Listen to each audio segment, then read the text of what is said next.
में असुल में पूरो तासुर जेको ॾिनो पियो वञे ऐं ठाहियो पियो वञे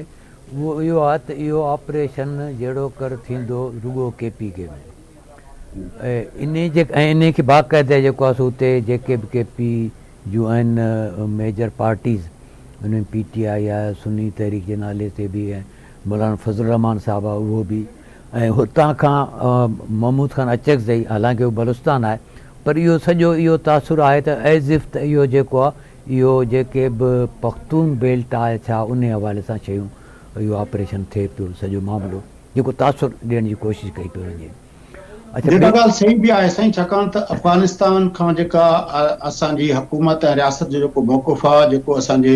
एम्बेसडर सिक्योरिटी काउंसिल जे अंदरि बि जेका पेश कई जेका पंहिंजो मौक़ुफ़, उहो इहो ई आहे त अफ़गानिस्तान खां अंदरि जेका मदाख़लत थिए पई, उतां जेका इन्फिल्ट्रेशन थिए पई ऐं ज़ाहिर आहे उन जा जेके उनजो जेको लामहल आहे उहो सॼो जेको असांजो बॉर्डर आहे उहो त पश्तून बेल्ट आहे पाकिस्तान जो। न उहो मतिलबु त आहे पख्तून बेल्ट, उहो त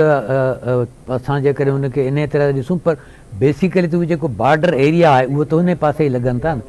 ॿी जेका सूरत हाल उहे जेके फाटा जा इलाइक़ा जेके ज़म थिया KP में ज़म कया विया हुआ उन्हनि खे बि ठीकु तरह सां उते जेके एडमिनिस्ट्रेटिवली शयूं थियणु खपनि ऐं जेके बि डेवलपमेंट थियनि उहे बि न थी सघियूं त उहो सॼो अञा ताईं उहो बि हिकिड़ो इशू आहे जंहिंखे बि डिस्प्यूट बनाइनि पिया त हिनखे हिकिड़ो पॉलिटिकली मतिलबु त इहो पिया कनि त भई जेको हिन वक़्तु जेको इन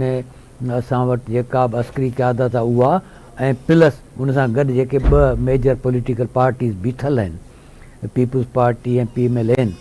इन्हनि ॿिन्ही खे कहिड़े तरीक़े सां हिक ॿिए खां परे करे सघिजे थो या हिक ॿिए जे बारे में का शइ पैदा करे सघे, इहा बि हिकिड़ी पूरी मतिलबु कोशिशि आहे ऐं जंहिंजे लाइ चवनि था असां भरपूर तरीक़े सां असेंबली खां अंदरि ऐं असेंबली खां ॿाहिरि बि नारा बि न हणिया आहिनि।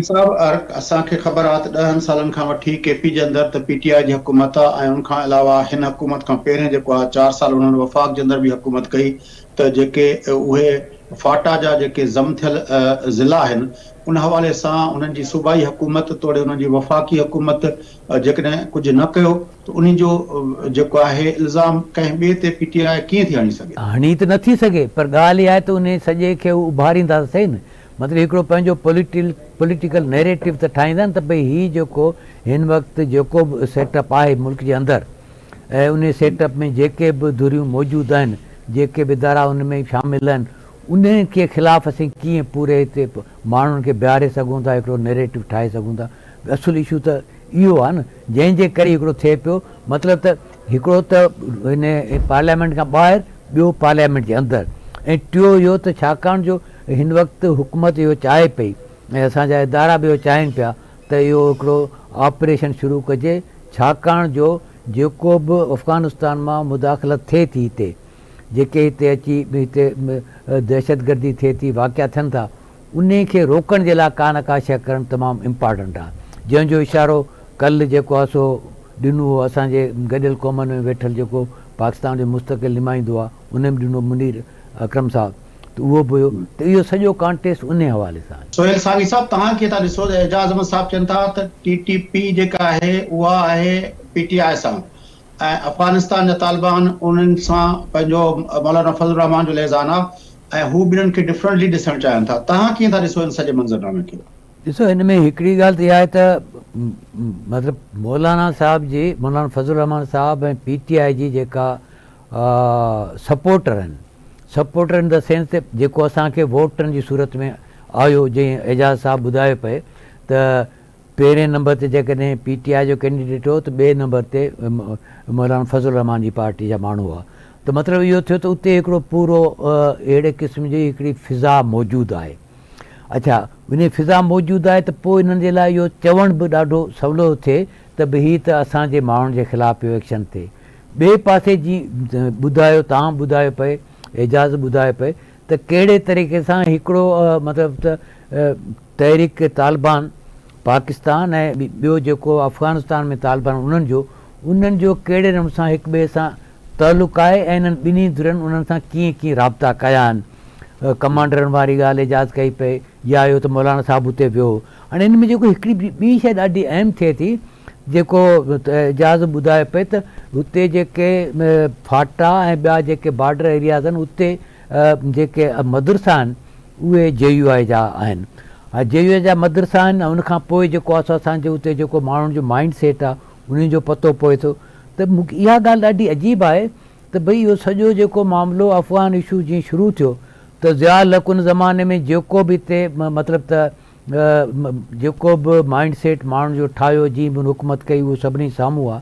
पर उनखां पोइ असां वटि मुसलसिल जेके बि आर्मी चीफ ईंदा रहिया त इहो सॼो छाकाणि जो ठाहियलु हुयो उन्हनि उन वक़्तु जो ज़ाहिर जनरल ज़िया जेको आहे सो आर्मी चीफ हुयो ऐं उन सॼे मुल्क जे पॉलिटिकल ऐं जेके बि असांजा इदारा उन्हनि ते कंट्रोल करे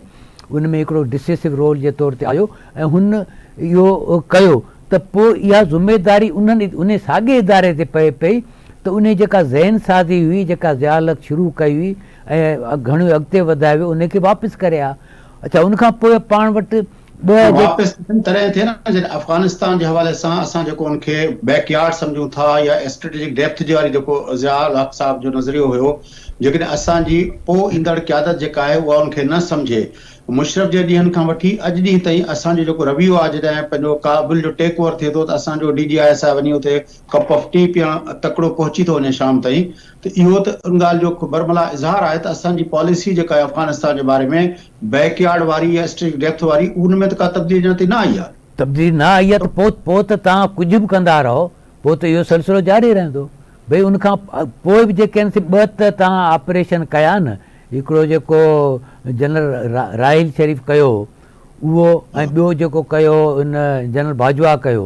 इहे ॿ त थिया न पर उन जे बावजूद बि मतिलबु शयूं न थियूं। तव्हां जेको आहे सो नेशनल एक्शन प्लान बि ठाहियो उन वक़्तु बि जेको बि पॉलिटिकल जेका बि क़यादत हुई उहा बि उन सां गॾु वञी बीठी तो भाई ठीक है।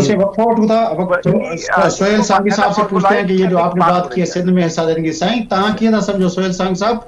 जेको एजाज़ अहमद साहब ॿुधाइनि पिया ख़बर त जेका PMLN चाहे थी पई त पोइ जेकॾहिं असां खां हिते शेयर वठो था पंजाब जे अंदरि पोइ असांखे सिंध में शेयर ॾियो। सिंध में शेयर जो मतिलबु छा आहे? शहरी इलाइक़नि में त छा थींदो उहो ज़ाहिर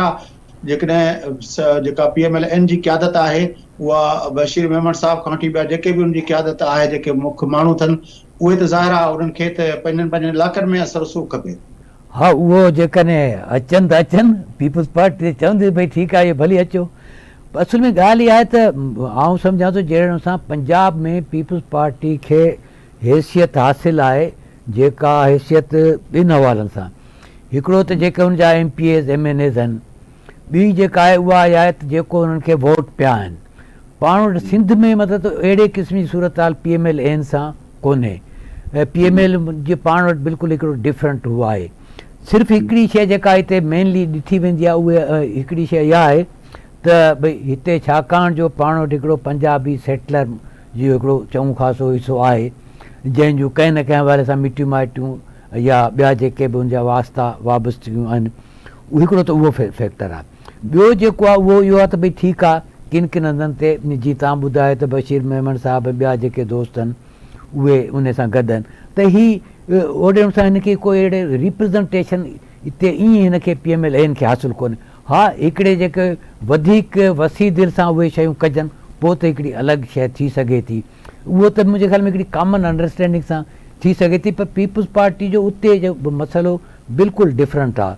हुते जेको मसइलो आहे उहो इहो आहे त जेको तरक़ियाती फंड साउथ पंजाब वारो सॼो जेको सेक्रेटरीट वारो तव्हां पियो चयो उहो पर उन सां उन में हिकिड़ा वॾा प्रॉब्लम थींदा जेकॾहिं पीपल्स पार्टी जे इन मुतालबे ते पंजाब जी हुकूमत या मरियम नवाज़ साहिबा हिते इन्हनि खे फंड्स बि ॾिए थी ऐं प्लस इहो त हुते जेके बि ब्यूरोक्रेसी मुक़ररियूं आहिनि उहे बि हिननि जे उन पसंदि सां थियनि थियूं त पोइ जेके ॿिया MPAs आहिनि या PMLN जा जेके लीडर उहे चवंदा भई पोइ त असांखे बि इहो करणु ॾियो।